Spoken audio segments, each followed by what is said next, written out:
section.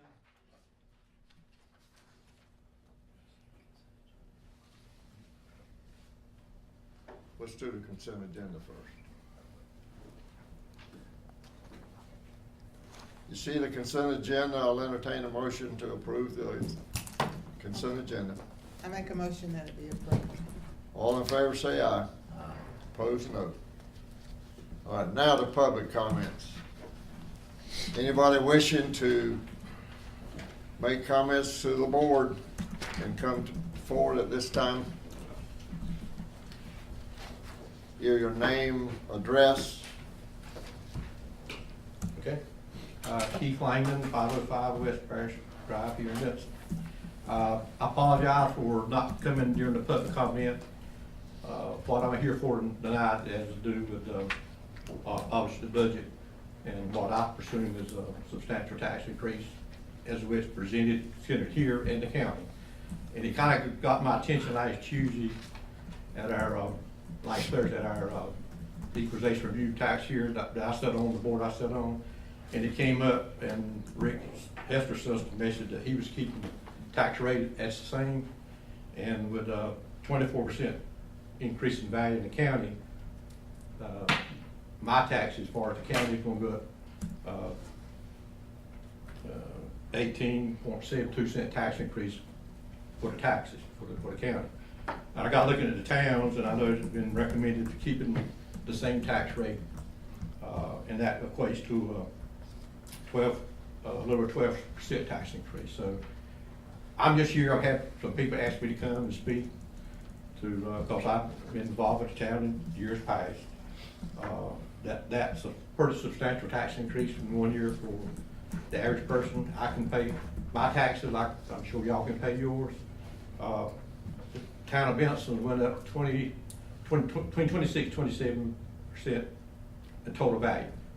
There's some situation, which I found out today, some size houses came down in values because of the smaller houses are meeting, they started a wider spread as it used to be in the valuation of houses. So I had a tax hearing today, just got out a few minutes ago. I don't envy your job, but I would just love for y'all to consider before you pass the budget to take a look at it. Like I said, I've been asked to come in just to make a few comments, but 32 cent tax increase in 1 year for me is pretty substantial, and I would love for y'all to reconsider maybe build in a tax increase, but maybe not the whole 12 or 13% tax increase, considering the value is going up. And I thank you for your time. Is anybody else that would like to come and speak in public comments?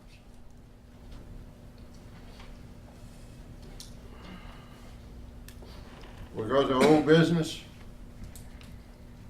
I ask Brian Johnson to come forward and talk about Main Street water and sewer line repair. Thank you, Mr. Mayor, members of the board. Good to see y'all this evening. Thanks for having me. When I was here a couple weeks ago, I had to report to you that we unfortunately did not have enough bids to open the bids for Main Street for the construction of the project. On May the 13th, per state law, we re-advertised and we opened bids last Wednesday, the 22nd. We still only had 2 bids, but that was enough to open. I'm pleased to report that we did get a bid that was in the amount of $987,115 from ELJ Incorporated out of Jacksonville. Y'all may remember ELJ's name. They are the same contractor that did the work over in Eastwood and Dutch Inn pump station replacement by the Hampton Inn. So they're familiar with town, and I believe they've done a few more small pieces of work since then. So at this time, it's our understanding that the funding is in place. And just to remind y'all, there are 2 potential pots of money here. One is a true pot of money, I should say. That's the majority, about 70% of that $987,000 will be coming out of the grant money that was given to the town for Hurricane Matthew relief. The remainder, the town has sent in a request to the state to close the additional $287,000, $300,000 gap for the water improvements. We're waiting to see if that will come through, and if not, I think the plan is to pull that money from fund balance. But assuming that the funding is in place, then we would certainly recommend the town accept the bid and award the contract to ELJ. And so the next step for y'all would be to consider that, and if you so choose, to formally award that contract this evening. I can certainly take any questions. I noticed there was quite a difference in the two bids. Why do you think that is? Well, honestly, we had not seen the other bidder except on one other project about 2 weeks previously on another bid, and they were very high on that bid as well. So I'm guessing that they may be sort of new to this market, and they're still trying to figure out their, the proper course. They haven't got the prices down yet. Why do you think you only got two bids? I think the market's very busy right now. I think this is also a tricky job, just being with all the traffic control and being right there in Main Street. It's a tight time frame job. There's only 60 days that they've got to get in Main Street and get out. So I think that probably had something to do with it. Okay. Anybody have any questions of Brian? What time frame, if we were to approve the bid, what time frame were they looking at starting this project? So it takes generally 20 to 30 days to get the contracts in place. So it looks like getting going around July 1. And if I'm not mistaken, the easements that we've been trying to obtain are in direct reflection of this project. So how are we doing, this question, how are we doing on those easements? Will we be able to have those easements by the 20 or 30 day time frame? It's possible. We stand in the same position that we've been in. If the board wants to move forward with obtaining the easements, the property owners that have declined to convey them, I think the board would need to consider probably making a monetary offer, or if that doesn't work, going forward with some kind of an eminent domain action. Those are really your only two options. I think you've got the easements of the people, of the parties who are interested in giving them to the town without compensation.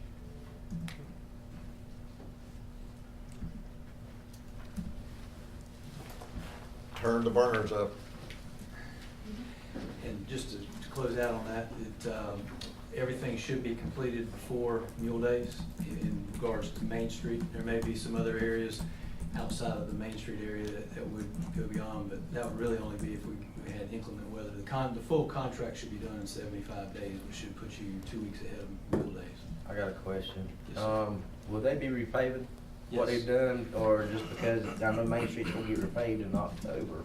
Right, good question. They'll be patching, they'll just be patching, and then they'll do some fix-up work, if you will, is what we're planning to do, but the main bulk of the paving work will be coming back when DOT comes in, as far as the full curb-to-curb part. Any other questions of Brian? Thanks, Brian. You see the bids. I'll entertain a motion to approve the low bidder, ETJ. I made that motion. Is any other discussion? All in favor say aye. Aye. Opposed, no. Ayes have it. I'd like to say one thing with regard to the easements again. I think that it's going to be important to assemble those people that have property.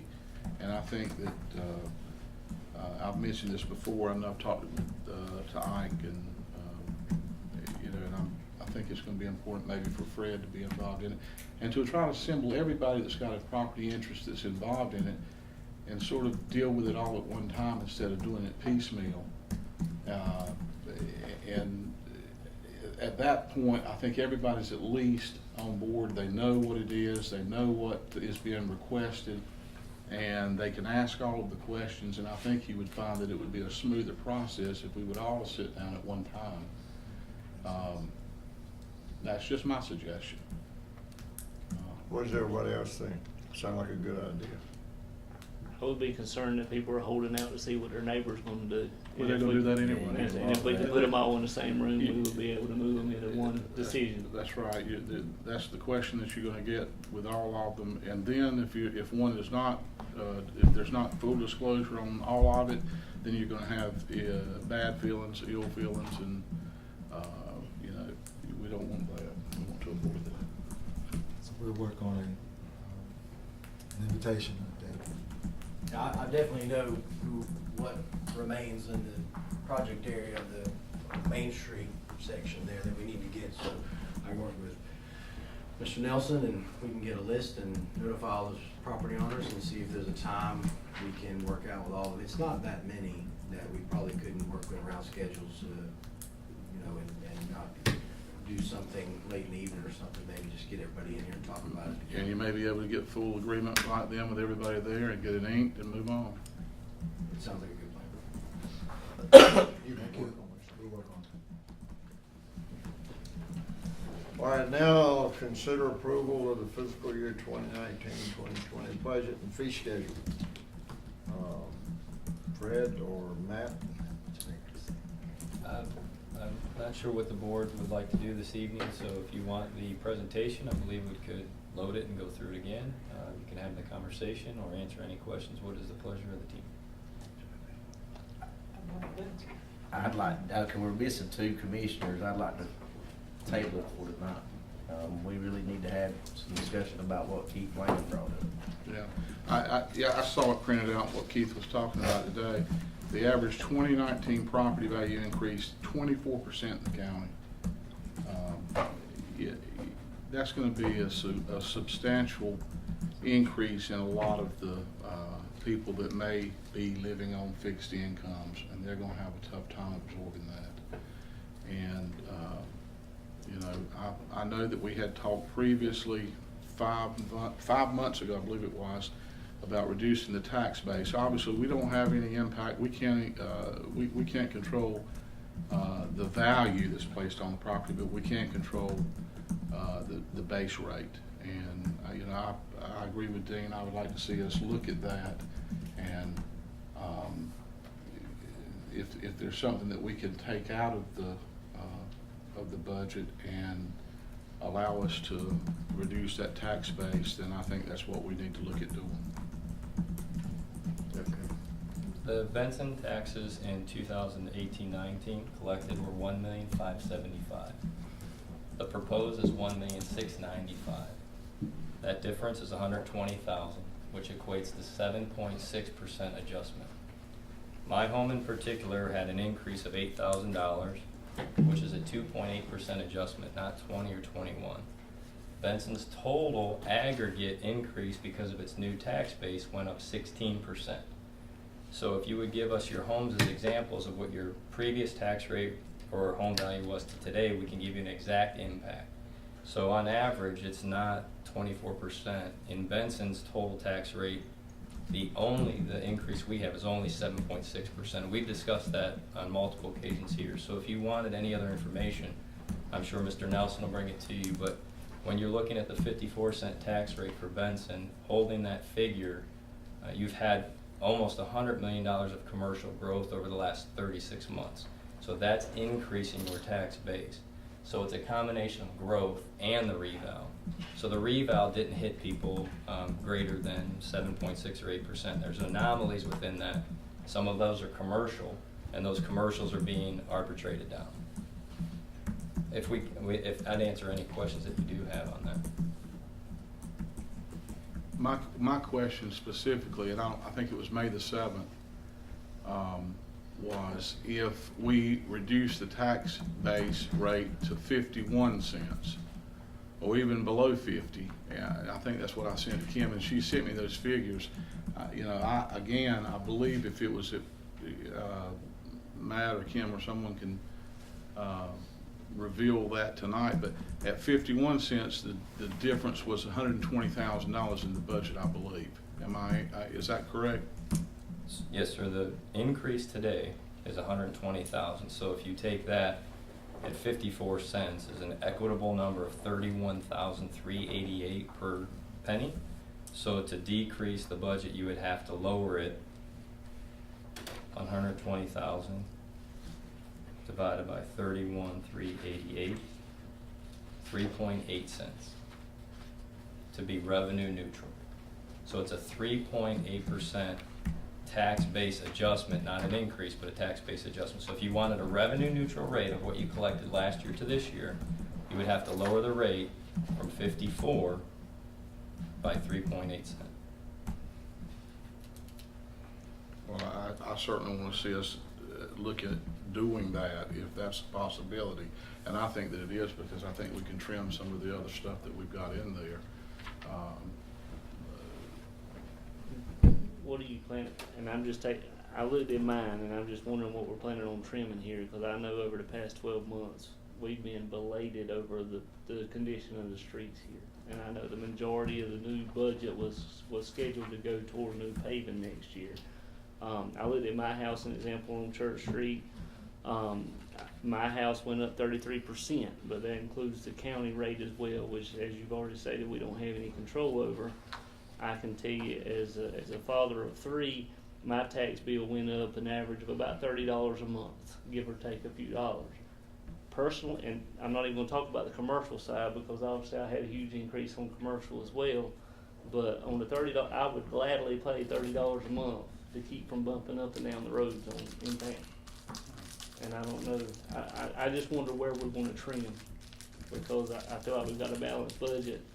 I've met with Matt, I met with Kim, I met with the mayor. We've been over the presentation, I think 2 or 3 times now. I just wonder what we're planning on taking out.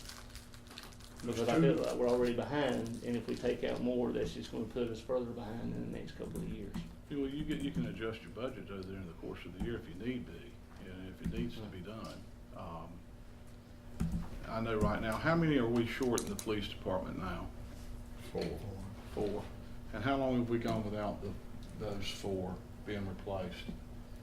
Well, they've been, I reckon, for the last 2 years, but they've been using auxiliary and off-duty policemen to fill the spots. Well, They're still covering, let the captain answer the question, but Yes, sir. We've been running short probably for well over a year, but like Mr. Mayor said, we've been using auxiliary to fill in our cover gaps and stuff. but the new budget is counting on 4, replacing 4, right, or filling 4 of those positions. Am I correct in that? Yeah. What if you only replace 2 of them? That's $65,000, isn't it? I mean, I'm just throwing it out as food for thought. I'm not telling you that it, I'm just saying that I think that the people across the board are gonna be hit considerably. I understand you're saying $30 to your household, but there are plenty that live in town that $30 or even $20 a month is gonna make a substantial difference to them. I agree, but I also say that there's several properties in town that reduce significantly in tax value. There's houses I know of in town that reduced over $100,000 in tax value. And that, like Lakeshore, in phase 1, they dropped over $100,000 in tax value on a few of those houses in there. And so I think we're balancing out. And I don't know when the county's gonna do their next evaluation. I think they do it every 8 years. 7 years. So I mean, I think we've got to understand that this is a projection for the next 7 years as well. So in my particular household, my taxes went up, if you hold the 54, $43 in Benson and 62 on the county. So those two combined, my taxes went up $105. That's $8.75 a month. well, let's talk a little bit about where the increase came from. 2 years ago, we spent $108,000 on streets paving. This past year, we spent $180,000 on street paving. Right now, we've got $440,000 in the budget for street paving. I mean, I've talked to a lot of people in town that said, when are we gonna get the streets with the bumps out of them? And this is a way to do it. So that's $200,000 there of the increase is going to street paving. So it's a little bit understandable that the increase is there. But we've still got one more month to do this. We've been talking about it for 3 months now, so if you wanna put it off to 11th, we can do that. It's the wish of the board. I agree with Dean. I think I would ask to have it, tabled until the 11th. Do whatever the board wishes, but I've heard it 3 times. I'm ready to move on. And I am too. I really am. I'm ready to move on with it. I do want my street paved. I've been on that street 21 years and has never had any paving or anything, and my street is one that's included in to be paved, and I want to pay. So I'm with William. You do what you need to, and I'm with the board. I will go along with tabling, but I'm not in favor of changing. All right, somebody make a motion. What you wanna do? I make the motion, we approve the budget. Any further discussion? All in favor, say aye. Aye. All opposed, no. No.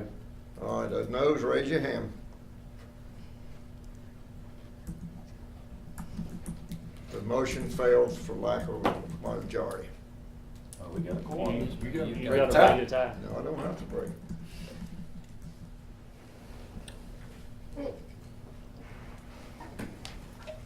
I guarantee you I don't have to break it. I'll tell you what, the law it is. Take your time, Keith.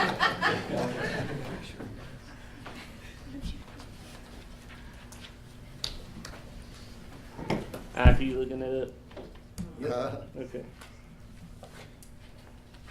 There's 2 members that's not here. I And agree. it's, But they weren't here last It time, would that's why we be- tabled it too. it would not be smart to break a tie with 4 of the 6 members here. All right, Ike.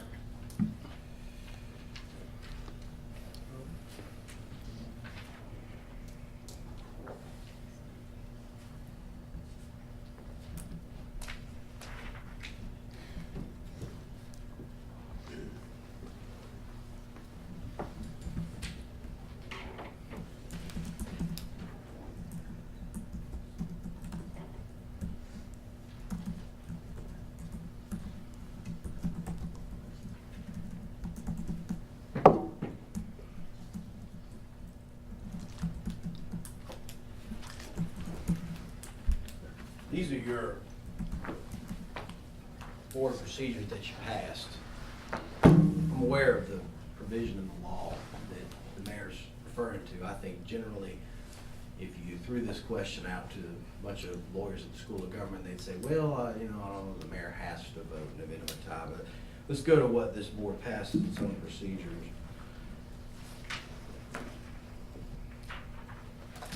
Which is in Rule 28, Section F, mayor's duty to vote. Except where the charter provides otherwise, the mayor who is elected directly by the people, which is the case we have, may vote only in the cases of a tie, and even then the mayor may choose not to vote.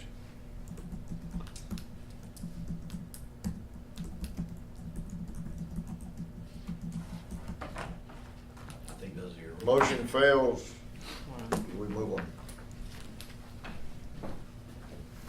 But we've got to resolve our differences between now and the 11th of June. Because we got to vote on it then. And we ought to work hard to get all the members here to vote. Downtown Development Grant, Tyler. Mr. Mayor, before you get into this, as we talked about last time, I want to ask for it to be recused from this due to my involvement in the transaction of the lease involved in this grant. I'm going to ask the board to vote to recuse me from this vote. I make a motion to recuse Thank you. Mr. Neville from the vote. Yeah, these are the same 4 grants that I presented last time. Hold on just a minute, let me, there's a motion on the floor. Oh, I'm sorry. Read the motion. I make a motion to excuse Mr. Neighbors from this vote. This vote. From the vote for the 4 grants is what I'm asking for, Okay. involved with this lease. All in favor, say aye. Aye. Opposed, no. Okay. All right, yeah, these are the same 4 grants I presented last time, for Gypsy's Attic, a brand new business. These are budgeted as part of our incentive toolbox. The only thing that I'll update you on as far as the grants go is to meet a 2-year stipulation for the rental assistance. What we've done is we've broken down, it'll be 2 payments over 2 years. First year is $825 based on their lease. The second year is also $825 based on their lease. And that's to meet the 2-year stipulation for that. They'd have to pay it back otherwise if they were to close. And that's pretty much it. It's rental assistance, public utility, marketing assistance, and new business startup. And they meet all the requirements as a new business. Does anybody have any questions of Tyler? Tyler, did you look at the one, can I still be part of the conversation? I think if you recuse yourself, you probably want to stay out of the discussion of Okay. it. All right, I'm gonna be quiet. He answered that real quick. I'm telling you, yeah, he was ready for that one. Y'all- You wanna tell me shut up for Shut me? up, William. Shut up, William. Are there any other questions? I'll entertain a motion to approve. I'll make that motion. Any other discussion? All in favor, say aye. Aye. Opposed, no. Thank you. The new business transportation plan draft review. Jay Ennis, come forward. Everybody's got one on their table. He gave us his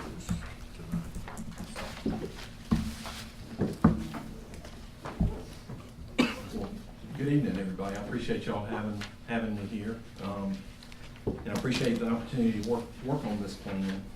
I've enjoyed working on this. And what I've got to present to you tonight is the draft community transportation plan for Benson.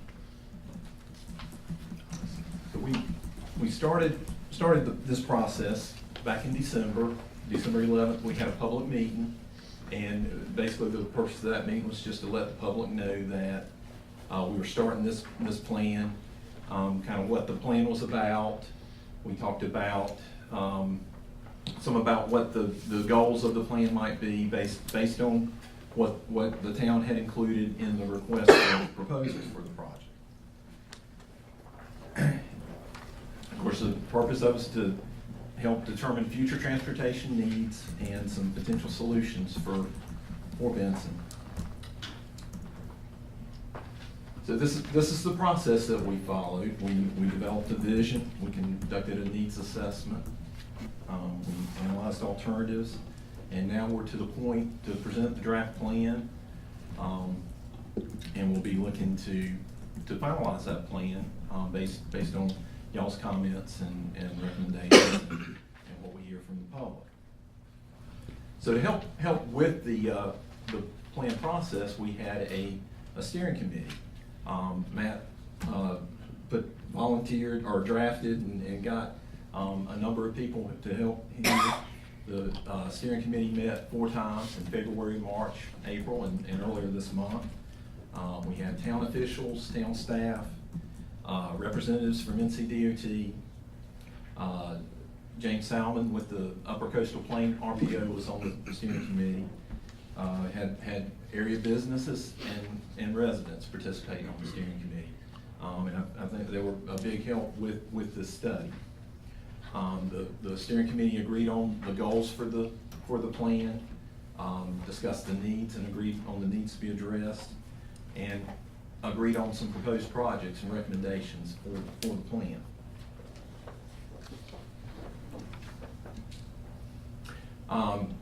The goals that the steering committee agreed on for the plan were to identify goals and strategies to address immediate and future transportation needs of the community, determine appropriate design for all travel modes, determine appropriate system connectivity within the study area, define roadway alignments with sufficient detail to utilize for right-of-way protection purposes.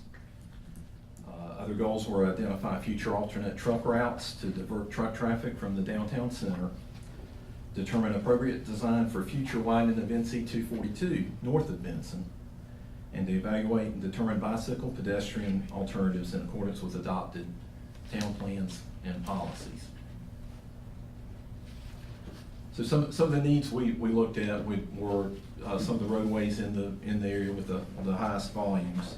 Of course, I-95 and I-40 are the two with the biggest volumes in the area, and of course, there's the I-95 widening project that's in coming, and that's going to go a long way to address issues along I-95. Other roads with higher volumes in the area include Main Street, US 301, NC 50 north of town, NC 242 north of town. Some of the, we also looked at safety as part of the study, and some of the intersections with the higher number of crashes for the years 2013 to 2017 included the Main Street, Wall Street, 5301 intersection. That was the one with the highest number of crashes in the area. And of course, there's the roundabout project that DOT's working on. That is a safety project. It's intended to address some of that. There's some US 301 near Parish Drive, Main Street and 242, 301 in North Honeycutt Street, and Main Street and Elm Street, or some others. Other needs that we identified were improved access needed for trucks going to and from I-40 and I-95 and in the industrial area south of town. Just improved connectivity in general around town. And I think one need the town really has is for a grade separation, for a bridge over the railroad, so that if something happens on the tracks, you can get from one side of the town to the other without having to get on 40 and 95 to go around.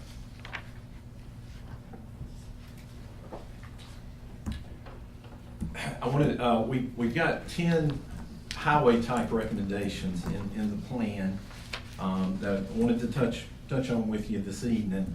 I left a handout on the table for you, and this is all of the recommendations that are going to be a part of the CTP, the Community Transportation Plan, including there's road projects in here as well as bicycle and pedestrian projects as well. These are suggestions.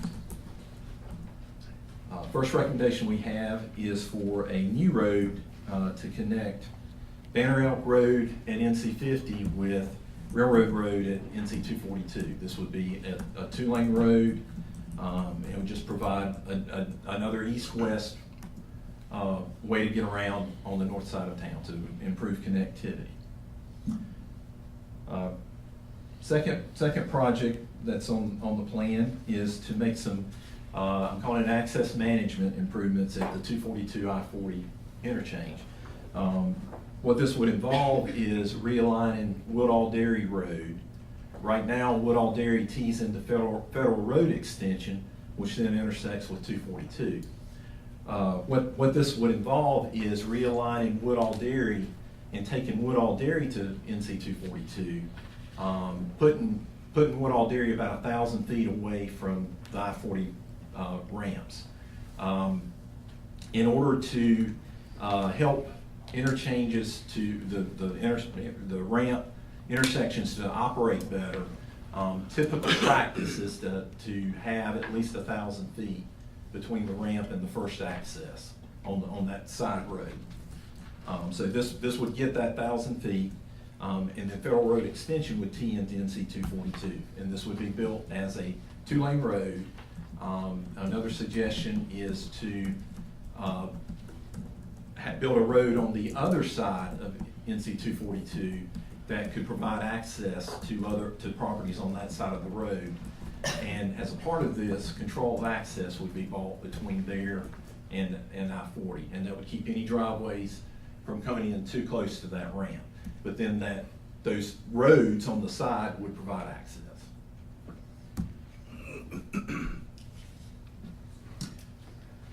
third project that's on the plan, draft plan, would be to build a new road, on the west side of town, it would start at South Market Street and go north, and connect with NC 50 north of NC 27.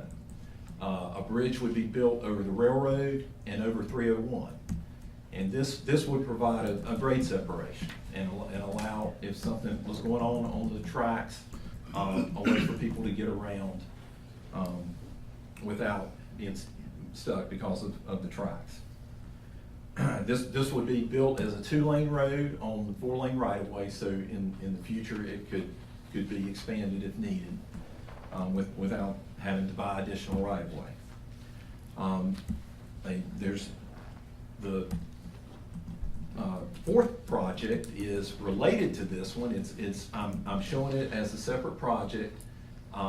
If this is something that the town chose to pursue, y'all could pursue these as 2 separate projects, which might help prioritization and potentially getting them funded.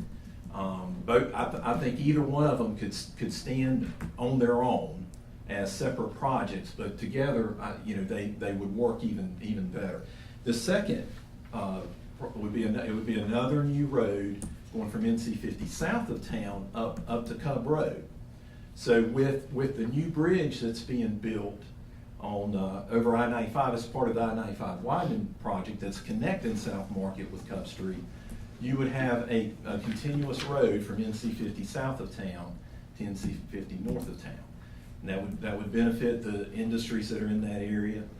They could use that to get around without having to go through downtown.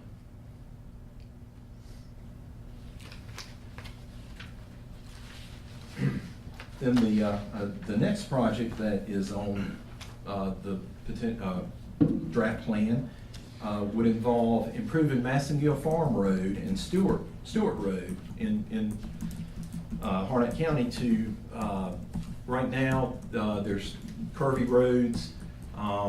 This would involve straightening some of those curves. It's a narrow road.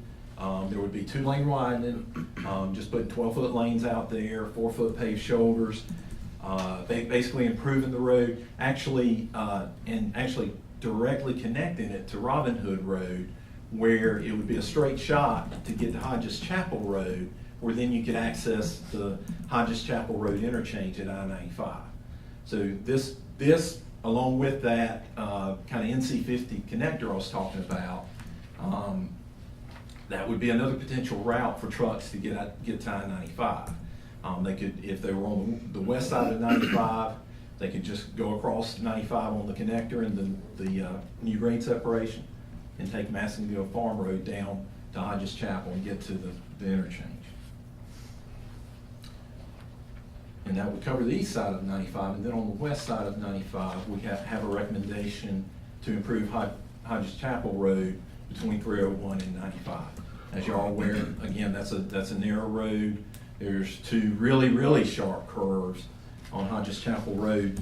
This would involve actually realigning Hodges Chapel and eliminating those real sharp curves, upgrading the road, wider lanes, paved shoulders, making it where it would be easier for trucks to use.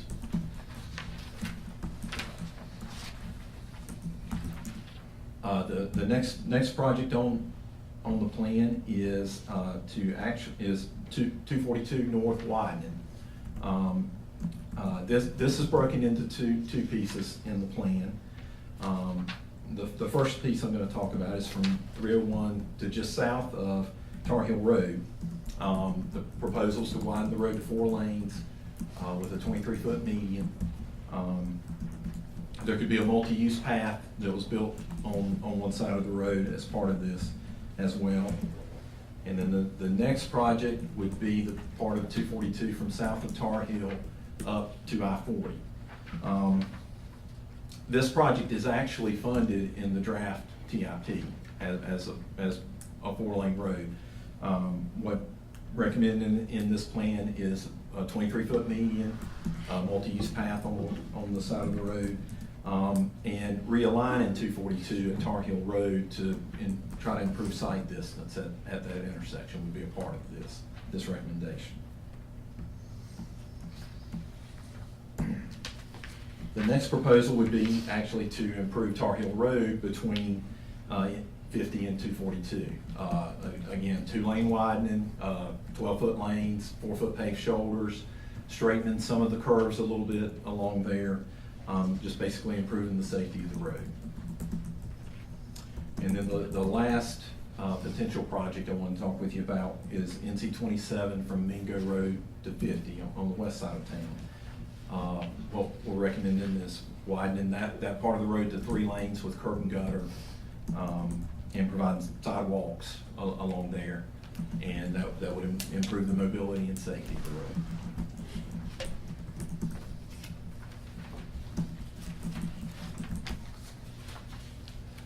So those are the roadway recommendations that are part of the plan.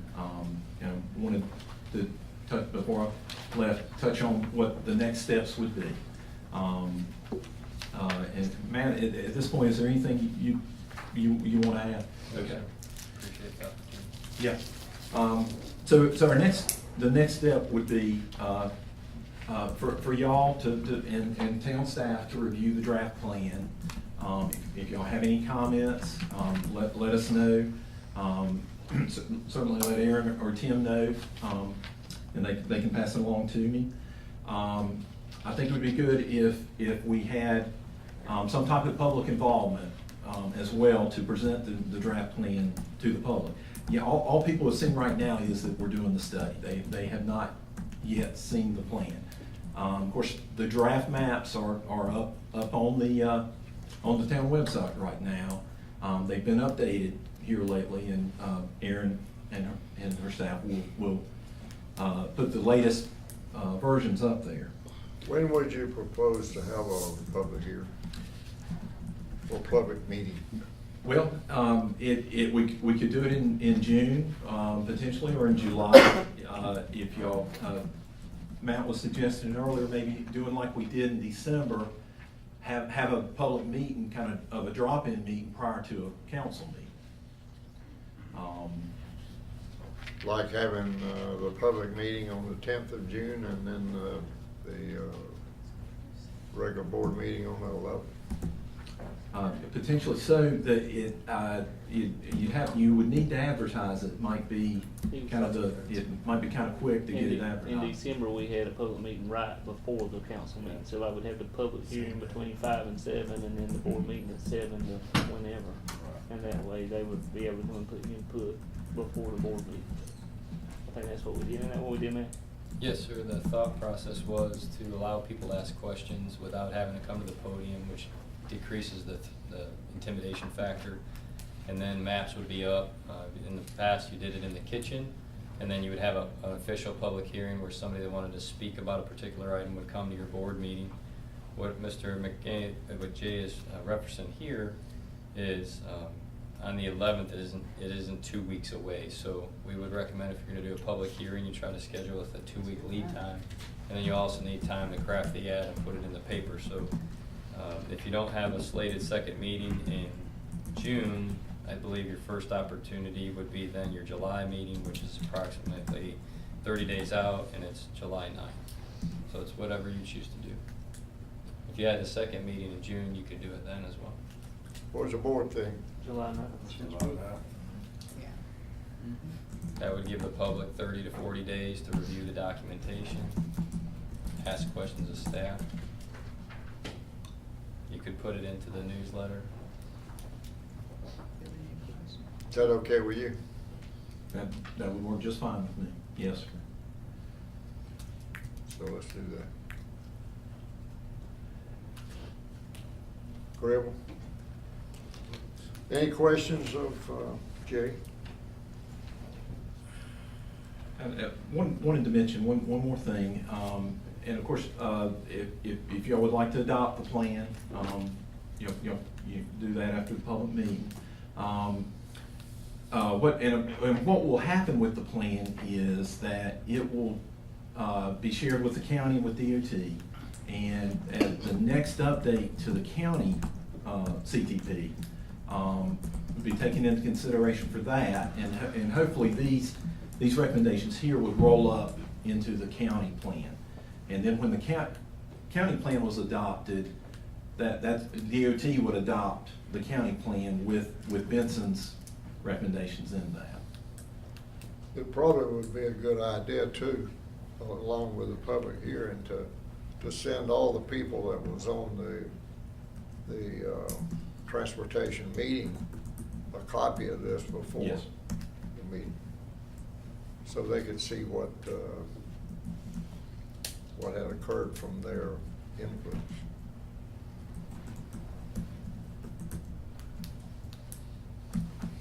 Any other questions of Jay?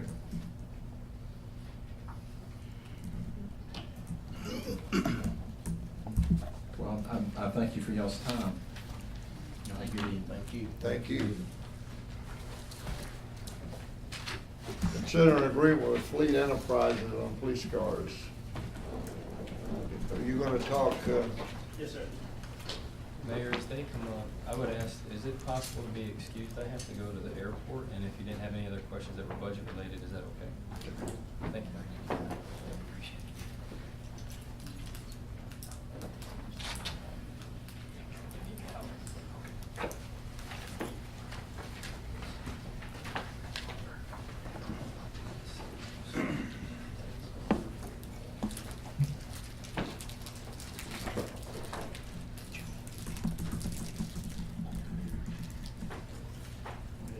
Mr. Mayor and Board.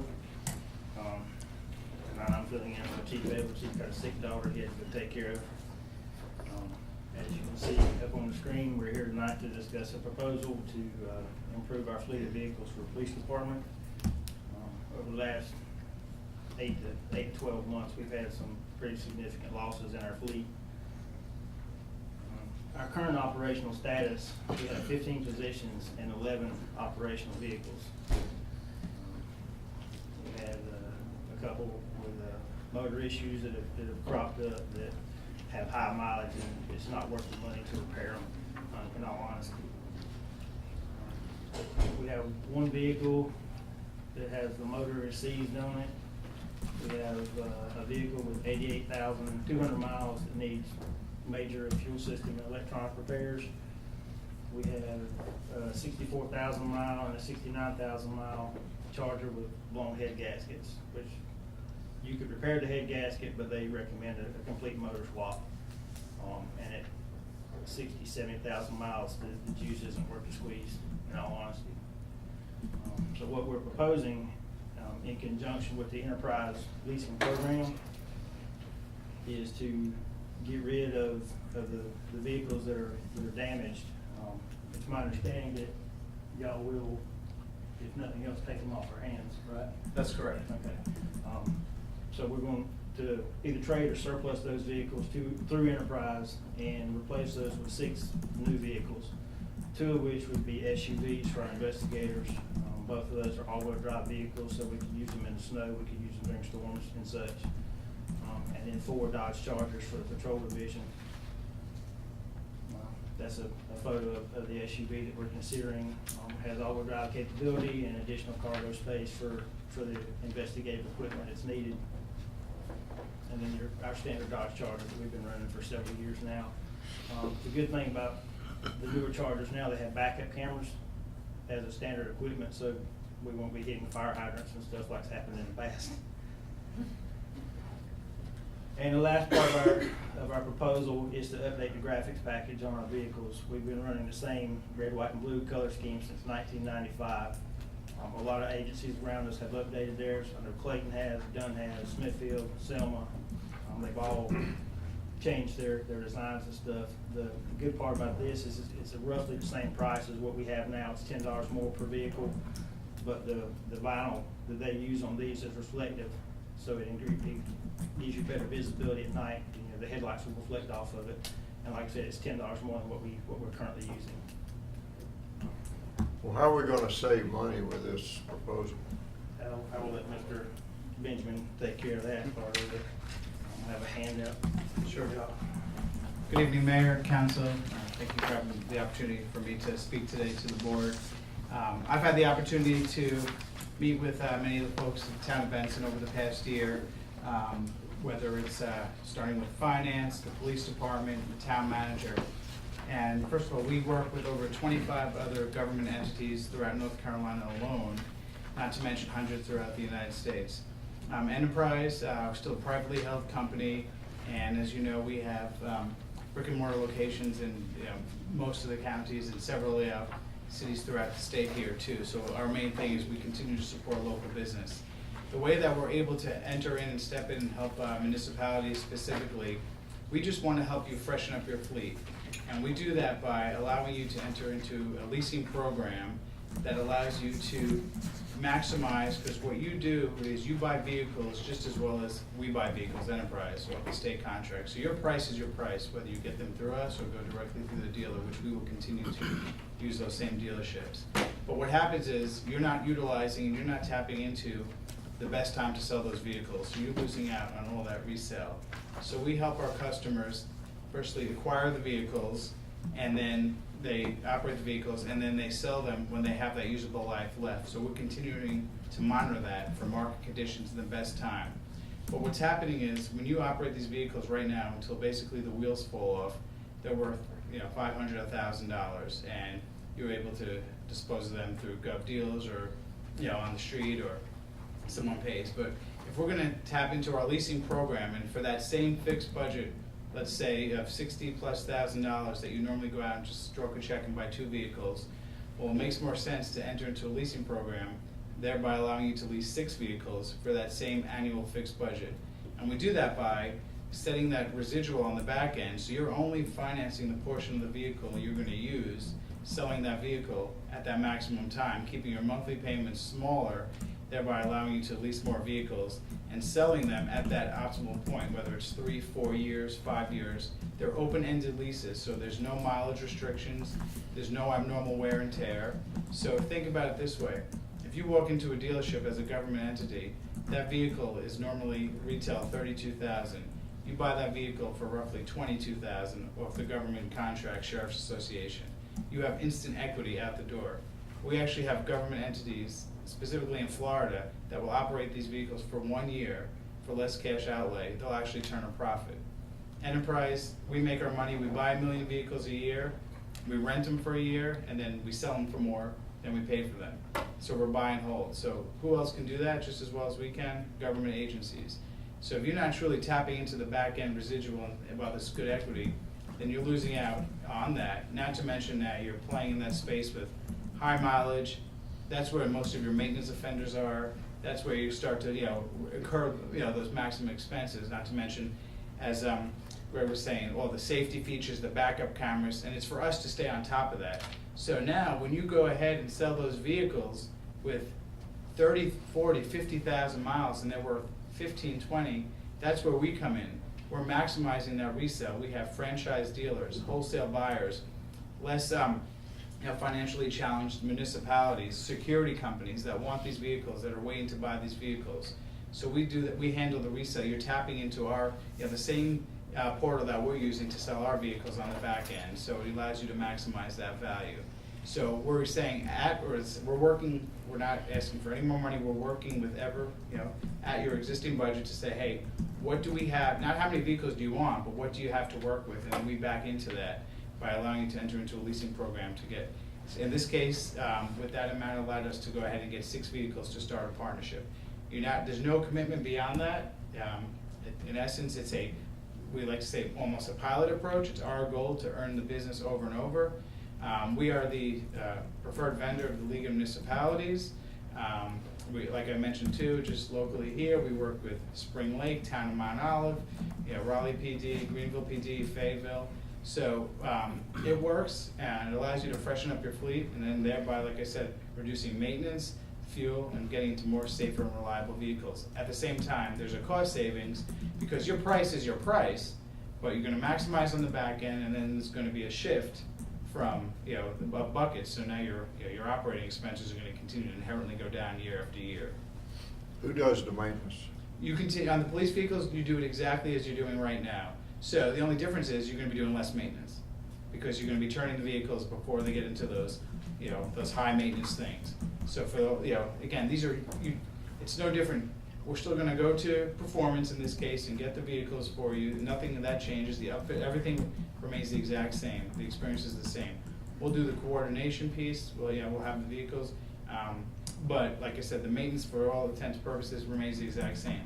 On non-police vehicles, and that's something we could look at a later date, we have maintenance programs that a lot of municipalities tap into, where we drive the business to local vendors, but they get enterprise negotiated pricing. We have ASE certified techs handling the calls, negotiating the labor, and it's going to the same exact service stations in town they're using, but then it also drives other business to those stations because now we put them on our list of vendors as well. It's off the road a little bit, but if we switched our whole fleet and you sold the ones except the ones that might be 4 or 5 years old, would those older cars be worth anything to resell? Absolutely. So, and we could give you examples too, where these municipalities think, it's worth 500 to 1,000, but because we have a buyer base in place, we typically will see, 10 to 15% more by hand selling these vehicles. And, because again, we have security companies, as long as they're operable. Other than that, we might say it just makes more sense to, put them out on the street and sell them. But if they're operable and, we'll wait. Does it make sense to go to the auction? Does it make sense to sell to this company? So we'll certainly take those off your, and we'll handle the whole process for you. And so again, that takes you out of that process too. So, and then that money could be applied back to however you want to treat that money. It could be applied back to your lease payments, the general fund. We'll cut you guys a check right back, but we'll certainly take that off and the money goes directly back.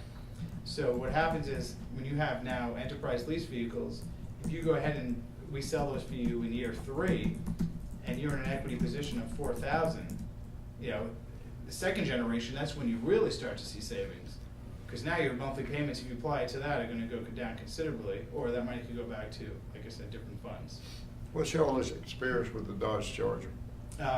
So, I mean, we have, like I said, if nothing else, you keep doing what you're doing with what the police department prefers as their vendor. But right now we have, and we're working with GNET Performance, and we have many municipalities using the Dodge Charger.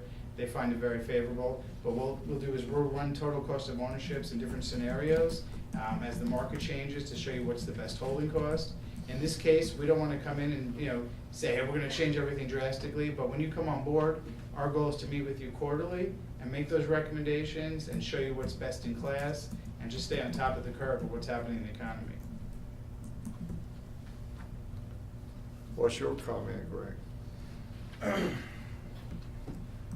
Well, as far as the Dodge Charger, it's not the lowest priced police vehicle out there, but it's not by far, it's not the highest. In my experience, the Ford vehicles, the police interceptors, the Chevy Caprice, and the specialty vehicles are substantially more than the Charger is. I want to say our price is what, 23,000? Yeah, your price is your price off the state contract. Whereas like the police, the Ford police vehicles are $27,000 a piece, just starting out. I think one of the important things to me is our maintenance. I'm sure y'all seen the budget. We put $18,000 in our budget, in our maintenance line item this year, and it seems like it goes up every year. But that's because our fleet is getting older every year, and it costs more to keep them running. So ultimately, your goal would be to get on just a set cycle, whether it's whether it's 16 or 18 vehicles in the police department, a 4 or 5 year cycle, but just a healthy cycle that you're turning them every 3 to 4 years, and just basically paying. We want you to basically just paying routine maintenance. Brakes, tires, and typical oil changes and normal stuff. Well, everything's still under warranty. You should not be paying anything. And then you really need to utilize getting out at the right time, because again, if it's a $30,000 vehicle retail and you're spending 23, and you finance it for 3 years and can sell it for 15, then you've really only financed $8,000, and you're selling that and using all that equity versus operating it for 8 to 10 years and selling it for 2,000. You never tapped into that. Anyone on the board have any questions? All right, you use 60,000 that figure was based on 2 vehicles being purchased this year? Correct, with upfit. So if we entered into this type of agreement, eventually all of the vehicles would be through fleet, right?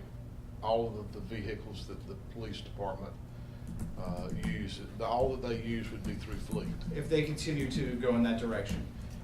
So if we decided that we no longer wanted to be with fleet, we would have a terrible year though when we left that agreement, right? What guarantee would there be that the lease payments would stay cheap? Because if we switched over in 10 years down the road, we decided we didn't want to continue the lease program, then we would have to go out and buy 15 vehicles at one time. Buy a bunch of them So, at one time. These are equity leases, so it's no different as a finance. So at term, you have the flexibility, you're building equity every single month.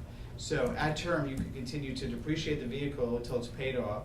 You could stroke us a check for the residual and take title, or you could have us sell the vehicle. So these are basically, you would treat them, just think of them as a finance, but with a residual on the back end that allows you to keep the monthly payments smaller to continue to get more vehicles.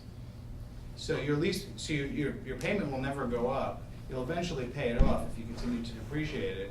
Or, like I said, if you needed to take title, you would just, stroke us a check for what the residual is. You base the purchase off of $60,000, which I think you said was 6 vehicles. Obviously, we just stated we've only got 11 officers. And is there a minimum number of vehicles to enter into the program? We look for 4 to start a partnership. You have to have 4 as Yeah. a minimum. And that's just, an enterprise corporate policy. So, and typically we work for entities that own or operate. So a little bit of background, companies that own or entities that own or operate at least 20 vehicles and 4 to start a partnership, because we want them to at least have the experience of it. We work a lot with, just commercially, some of the bigger customers that you'll know are ST Wooten, SBC Mechanical, Sealy's. So here's a local presence. So, and again, you're tapping into the same resale market, the same really fingers on the pulse of when to buy the vehicles, when to sell the vehicles, what makes the most sense, staying on top of that, because we know, what if you're gonna sell these truly when they have that value, you have a completely different buyer base than you have now. So we hand sell those vehicles, again, to those franchise dealers. But you're gonna be in such an equity position. But if you decided, 3 years in or 4 years in, you're just not quite sure what you wanna continue to do, then yes, you have the ability to just continue to finance the vehicle till it's paid off, pay that small residual on the back end and take title, or have us sell the vehicle. And there's so we always say these are equity leases, not your typical, dealer net lease where you just turn the vehicle in and you lose all the stakes in the equity. What are you looking for us to do tonight, Greg? It looks to me like until we see what the budget is gonna do, you might can't do anything tonight. I was waiting for a pause to indicate that our numbers cruncher has sent me a message. I appreciate that. That if you look at this in terms of savings on the police department and in terms of maybe just hiring 2 officers to fill those slots, as well as the savings you'll have with the vehicles, at least on the front end, that you might be able to reduce your tax base and have it work out well at the end of the budget time. Have you got the agreement? I do. Okay. Well, I'm not asking you to stand up and go over it. I just want to I'll make sit sure down. you've been able to. I stood up and up. Yeah. I think Kim had something she needed to share. I just wanted to kind of give you an idea of what I was talking about. I've been sitting over there working on numbers. The $60,000 came from what we originally budgeted for them to purchase 2 vehicles. Okay, what he's proposing is 6 vehicles at $35,616, correct? So say that again? $35,616 for 6 vehicles. Correct, yeah. Correct. So if you decide to do this, that puts $24,384 back in the budget. Well, if you reduce taxes by a penny, then we would have to lower our tax revenue by $31,405. So you put those 2 together, that's a difference of $7,000. I could find $7,000 to take out in the general fund budget. You could lower taxes by a penny. You'd still get your roads paved. They would get the vehicles that they need. They would have their police officers, and that's rough crunching while y'all are talking. Mm-hmm. And that's what I failed to mention, Is that that 35? using that 60, we weren't using the whole 60. Right. Is Well, that, go ahead. That's based on a, is that 35,000 just the cost of the vehicles, or that's the cost of the vehicles plus the striping plus the equipment and everything that goes in them? That's all inclusive. That's all With inclusive. the aftermarket. That's everything. Yeah, that's correct. And the other, I think we're gonna have to have some time to look at this and see how the budget's gonna be impacted. But the beauty of this, as I understand it, correct me if I'm wrong, now we've got several cars that have lots of miles on them with lots of issues. If we did embark on this lease scheme, you would have six new or 2019 vehicles in the fleet immediately. As quick as they can lay hands on it. We're at the mercy of what the same, as soon as the deal, so if you said to us right now, we wanna go ahead and move forward with this and just do nothing more than secure the vehicles with the dealership, we're probably still a few months out. Yeah. Before we would even see the vehicles. So that's why what we were hoping to have done today is at least say, let's go ahead and. What I'm saying though is, if you weren't here tonight and we were only looking at doing what we had previously proposed, we would be talking about purchasing 2 new vehicles. So essentially, you've got every officer there trying to jump into one of the 2 new vehicles, because you've got 5, 6 other ones that, high mileage and, not very dependable. Right? Yes. If we were to Fighting replace and cars. go with 6, are there That's what it surplus is. vehicles that you would be able to sell? Well, the plan that was drafted was the cars with really, really high mileage and the ones that don't work, we're gonna get rid of through Enterprise. There's a couple vehicles that it was suggested that we transfer for town staff use. There's I think we have one Charger with 70,000 miles on it that it was proposed that we let them drive for training and stuff after we take stripes off. So our analysis did not include any, whatever we would get for those 5 or 6 vehicles that we would sell. So they could, be several $1,000s that could be applied back to as well. That was just purely acquiring the new vehicles.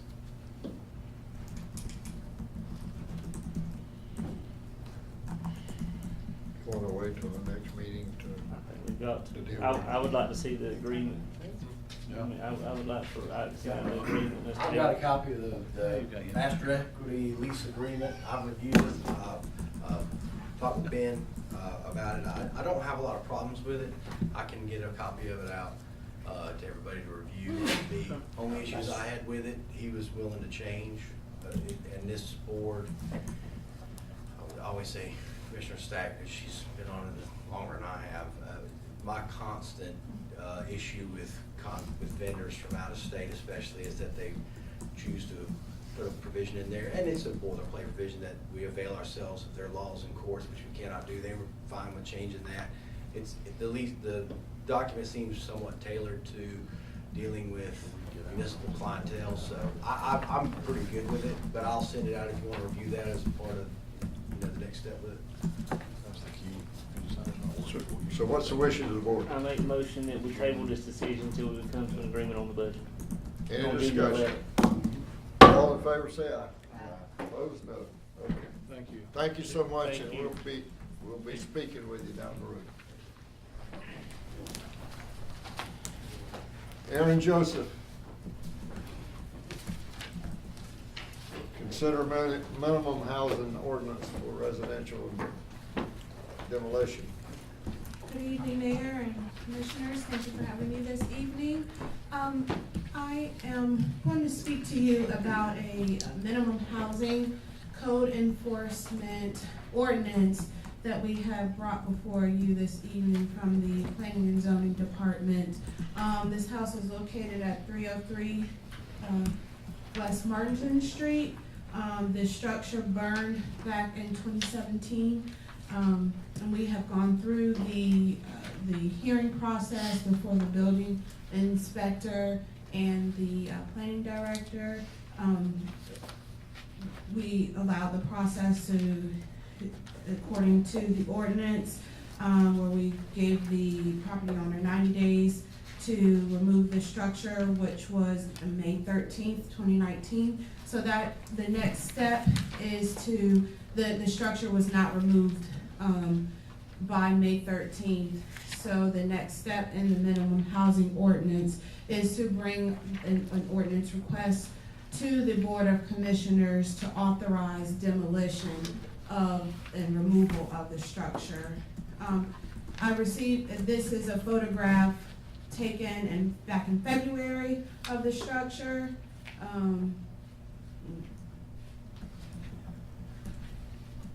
And this is the current state today. In light of information that I received today of the property being repossessed back to the lien holder, and they have stated that they have plans to remove the demolished structure. If it's the pleasure of the board, we can ask to table this ordinance and give the new property owner a chance to remove the structure and maybe revisit it at the, thank you. And maybe revisit it at the June 11th meeting if the structure has not been removed. So let me ask you a question. Who are the new property owners? Well, it's not technically a new property owner. The lien holder, which is the Joanne Johnson Trust, has been the lien holder on the property. So they have taken it back from Mr. Chancellor. Let me just give you some update on it. It's financed. Hutchins firm out of Fayetteville is doing the foreclosure. To foreclose on the property and take it from Terrence Tucker. And that's already been instituted. They've already got the letters and all of that. And we contracted with a private company to remove it. So I anticipate that will be done, within the next couple of weeks, assuming the weather's good. So I think it's probably moved, to be honest with you. If they're foreclosing on I'm assuming it was owner finance property. Yeah. If they're foreclosing on it and they're gonna take it back, if we were to make the motion tonight, we would have to remove it at the town's expense rather than giving the owner to do it and the owner will take care of the expense. The town doesn't need to spend any more money. I agree. Yeah, I agree. I make a motion to table it. Beautiful. That will be done. All in favor, say aye. Wow. Thank you. Opposed, no. Parks and Rec Advisory Board. We have one person, Forrest Pope, who's a resident, has an application to go on the Parks and Recreation Advisory Board. Make a motion. Entertain a motion. I make a motion we accept. All in favor, say aye. Aye. Opposed, no. Okay.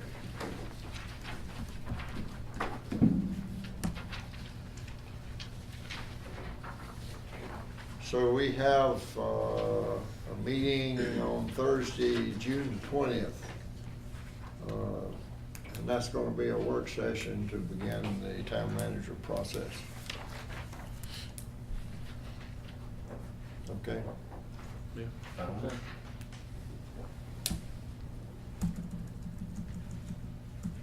Kim and Tim, clarify our bid supplement agreement.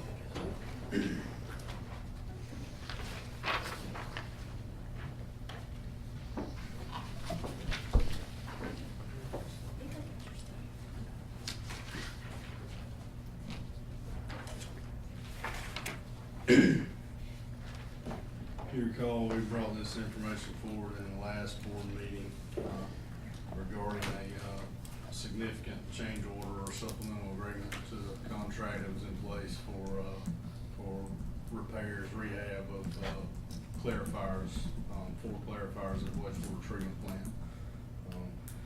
Just to recap that was it was originally bid at $22,700.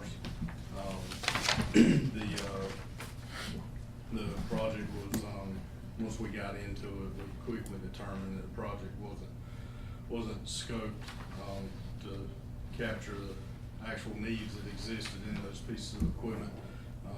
But being that it's FEMA reimbursable, we had gone through the bid process, we had a contractor secured, he was already working on it, so, we went through basically inventory, the items that we knew needed to be addressed, replaced, repaired, so on.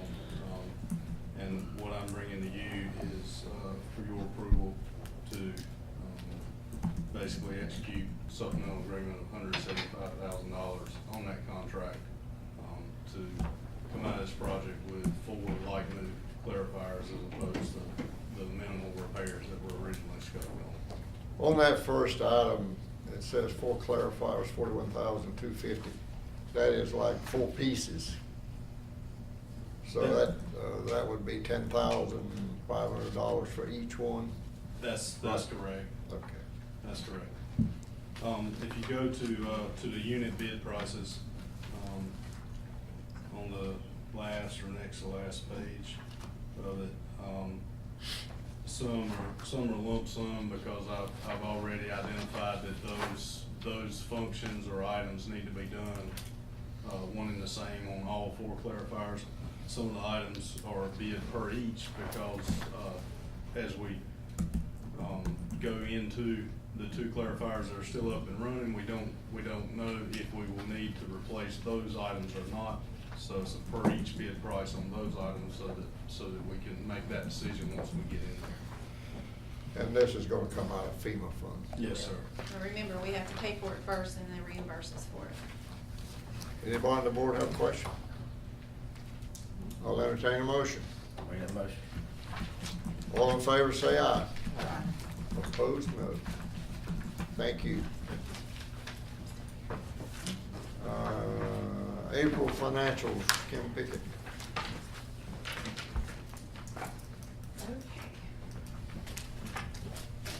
So at the end of April, we should be at 83%. Our revenues were at 86.42, and our expenditures were at 83.63. We're tracking like we need to, but I am gonna be bringing forward a cleanup budget amendment the first meeting in June. Sure has improved. Yeah. Any questions of the board? Entertain a motion. I make a motion. All in favor, say aye. Aye. Opposed, no. Approval of audit contract, Kim. So I would like to ask the board to extend our audit contract 1 additional year. Robs and Associates has been a really good firm that we've dealt with for the last 3 years. Again, I apologize for it being late this past year. That was not their fault. That was entirely my fault. But I would like to engage in them for 1 more year. Typically, we go out for bid every 3 years. Prior to me coming, I think we kept Martin and Stearns for years and years, and they didn't go out for bid. And I made a promise to this board 4 years ago that I was gonna maintain that bid every 3 years, and this year it kind of snuck up on me. And then we had a lot of changes in our town, so as far as administration was concerned. Jay has proposed the audit contract to be $24,000. We do have to have a single audit this year, just like we did last year. And that's because we have funding over $750,000. Last year, they did not charge us. They will charge us this year for it. The reason they didn't charge us last year is because they were under that bid contract that they bid out to me. I would like to keep in mind that in 15-16, it was $22,020. 16-17 was the same, and in the 17-18 budget year, we paid them $22,581. So it is a slight increase, but I think for this year, since there's so much more that they have to do, it's gonna be worth it. Any questions of Kim? You work well with them and feel comfortable with them? I do, most certainly. I make a motion that we approve the contract. All in favor, say aye. Aye. Opposed, no. Thank y'all. Okay. Thank you, Kim. Brett. Mayor, Commissioners, I'd like to first thank the team for their hard work getting ready for this meeting tonight. As you see, we have upcoming board meetings in June. Our town-related events and meeting reminders, as you see listed there, one of the things that needs to come off is our Friday night hoops. The gym is not ready for that activity. And so the team had met and decided that they probably should not try to move it any other place around town, because the idea is to keep it in that section of town so that people can walk to the gym. But however, get ready for a big event in August, just before school starts, and the gym should be ready by then. Just some things that held up that completion. So that's what we're looking forward to there. This endless yard sale, I think I'm gonna try to get my stuff out there this year. I've been thinking about it every year since they started. Anyway, our state annual senior convention, and certainly anything that you all need for the town and staff to do, we will certainly work with you on that. And our Sundown in Downtown, Band of Oz coming up. And those are some of our activities for the next few weeks. Town attorney. I do have something for a change. Briefly, all right. So at the last meeting, if you recall, Commissioner Holly was the one that asked me to come back with a recommendation, do some research into the remote participation, participating by a phone or other electronic medium for the commissioners. I'm happy to report back now. It's essentially like I'd given you a real brief synopsis of last time. There's no consensus and there's no case law. There's not a statute. One day it'll come out and then we'll all adopt that if we really even need to, and then we'll just follow what the state says we have to do, or there'll be a case that interprets that you can or cannot do it, and then we'll make a policy or ordinance that reflects that. In the meantime, I can say that I'm comfortable, as most municipal attorneys probably would be, in telling you that remote participation is probably valid, and my advice to you would be that if you are so inclined, you can amend your board procedures that you've set in place to allow remote participation in meetings as a general procedure and policy of the Board of Commissioners of the town. You can make that applicable to other boards if you choose. You have several that report to you in advisory roles and otherwise, if you choose. The caveat being that the participation not include voting. I think that there's a consensus now, and it's probably based more than, not so much in a legal conclusion, because there's really no way to base one on right now, a foundation for a legal conclusion on it. Just more of a cautious place to start with on that. That if you allow voting remotely, you're probably going to get challenged on that, and no one knows what's going to happen. And so, no one that sits in a chair like I do is going to tell their boards, advise their boards to pass a policy that allows remote voting. If you did it, you are not doing anything illegal, because there's no law that says you cannot do it. If there's no vote, you can't utilize it to establish a quorum either, can you? I would not advise that you do that. No, Okay. Not with your current charter, the way it's worded, and not with the current status of the law. I think what you would be doing, my advice to you would be to, if you're inclined to allow remote participation, would be just to have the commissioners participate in a capacity where they are.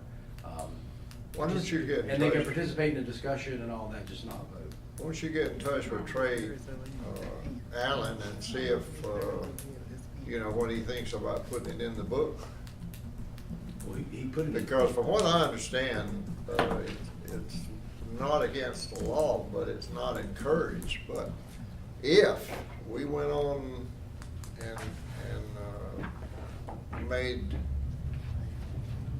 it legal with us, then if somebody was on the phone and all of a sudden they fell sick and had to get off the phone, then the general feeling is that everything that's voted on from then on is an automatic positive vote on their half. So I think we ought to get Trey to look at it, and he's the one that wrote that book. I think Trey wrote this book that you Yeah. passed, and Trey speaks to it in that, what he says is that you need to pass a procedure if you're gonna allow it, and then there's a comment section that basically says what I just said, that if you're gonna do it, it's not illegal, but if you're gonna allow voting or to count towards a quorum, then you're probably opening yourself up to a challenge. Do you wanna take a position that is at the tip of the spear and out in the frontier of a particular legal area that's not really been fleshed out yet? Or do you wanna be more conservative and say, well, let's do what we all, cause lots of boards already allow remote participation, they just don't allow voting and it count towards a quorum, so. Thanks for looking into it. I would like to see our board consider that on my behalf, even though with the caption that I cannot vote, but I'm out of town a lot, and that would allow me to be a part of the discussion, and at least a part of the meeting, to be able to stay on top of things, whether I'm here to vote or not. Well, I think if he talked to Trey, Trey is the guy that could, I'm happy could to do talk it. to him, but I'm confident in what I'm telling you, and Trey wrote the book. Trey wrote It's the in book the and book. it's in there. Yeah. Mr. Parker, thank you so much for that information, I appreciate it. Board of Commissioners. One more thing. If the board can spare me, do without me on the 20th, I will not be in town. If you do require my attendance, I'm happy to be here, but I'll take this opportunity to ask the board what their pleasure is. I will Can we tell remote you you in? you took the words right out of my mouth, because although these rules and procedures need to be passed, and particular legal ramifications and challenges are all germane and important for you to consider about your own participation, none of that's important for me. I don't vote, so I'm more than happy to someone set a cell phone in the middle of this room, or ever how technologically somebody who knows more about that than I do can do it, to participate if there's questions, but. Well, I think that meeting's gonna be open to the public anyway, isn't it? It has to be. Sure, but what I'm asking is, do you want me to just call in, or do you want me to attend that meeting? No, you go Enjoy do it, your whatever vacation. you've got planned. What are you gonna be doing? During the meeting, I plan to sit by myself. I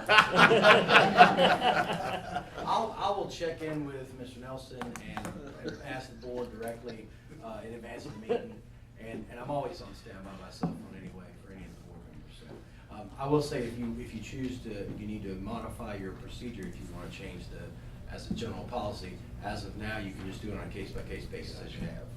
Thank you, William? I just want to say out loud, I think I've told most of you that I've seen this, I appreciate the opportunity you allowed me to go to the conference that I attended a couple of weeks ago. I felt like Matt and I made a lot of headway and have made a lot of good leads that are coming to, that are returning to Benson, and I'm gonna leave that to Mr. Fred and y'all how those are handled, but I just want to say I appreciate the opportunity, and if any of you get the chance to go, I know Jennings wants us to continue to have a presence at that conference. I would highly recommend that you take the opportunity, because you will never, I have never in my life, and I'm young, but I've never in my life been in one building with as many people that we want to be in the building with at one time. And it was a very good event. So thank y'all for that. Jim? Yeah, a couple of things. This is accolades. Two individuals have been in the office in the last few weeks that have been very complimentary of Erin Joseph and the job that she's been doing. I inquire sometimes because, people will lead into it in the conversation, and I asked, was the experience, his point was he had a question, his property was not eligible for what he wanted to do, and he said she was very forthright, and immediately turned around and said, well, let's see what you can do and how we can make this work out for you. And I said, was your experience very good with Erin? He said it was very good. I enjoyed working with her. That was the second person that's been complimenting. So I do believe that when we have those individuals that are satisfied, you know, you need to hear that as well. Kim, the other thing I'll say, and this is not to take away from people that are doing their jobs every day, but I know that I mentioned, I can't remember, 3 weeks ago or whenever it was, when I said you'll see more of a harmony here, and I think there's a lot of harmony here. I do, and I'll say just in the, you know, off the cuff a few minutes ago, when we had the presentation, you jumped up and said, "This is, you know, I put this together just sitting here," and you know, to me, you know, I applaud you for that, for looking at how you can make things work, and so you know that's why I'm satisfied when we sit down with the property owners about the easements. I think you're going to see that will go over well. You know, I've had some phone calls from the property owners, and my suggestion was that, and I said, you know, I think we'll sit down with everyone, and I think you'll see that happen as well. So, you know, this is a positive, and I think it's good, and you need to hear the positives as well as the negatives sometimes. But the positives are here tonight. Thank you. Thank you. Ms. Holly? I'll save my comment for next time. Mr. Jim has done such a fantastic job tonight. Thank you. Well, thank you. I'm good. Dean? I'm good. Okay. Does our chamber want to say a word?